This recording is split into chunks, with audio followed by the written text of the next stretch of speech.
Dahod town A division police station क्षेत्र के अंतर्गत बीते 15 जुलाई 2026 को धोखाधड़ी का एक सनसनीखेज मामला सामने आया था।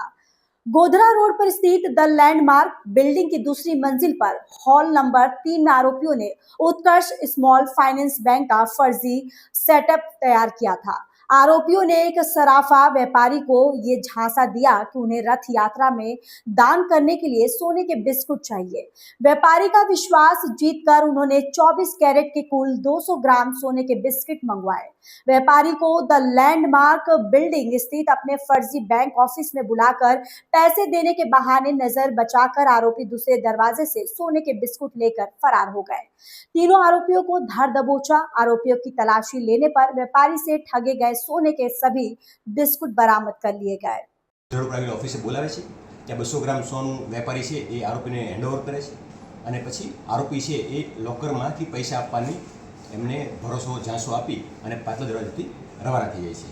આ ઘટનાની માહિતી જેવી દાહોદ પોલીસને મળી એટલે તાત્કાલિક ગુનો દાખલ કરવામાં આવ્યો હતો અને જિલ્લાના પોલીસ વડા રેવરાજસિંહ જાડેજા સાહેબના માર્ગદર્શન હેઠળ જિલ્લાની વિવિધ ટીમો આરોપીને પકડી પાડવા અને ભોગ બનનારનું ગયેલું સોનું પરત મેળવવા માટે કાર્યરત થઈ હતી। એમની અંદર દાહોદ લોકલ ક્રાઇમ બ્રાન્ચના પીઆઈ श्री डीएम ढोल, पीएसआई श्री माळी, पीएसआई श्री परमार, पीएसआई राठवा અને વિવિધ ટીમો એ ફિલ્ડમાં કાર્યરત હતી। આ તમામ ટીમોએ technical, human intelligence, CCTV camera અને ડેટાબેઝ તમામને ચેક કરી અને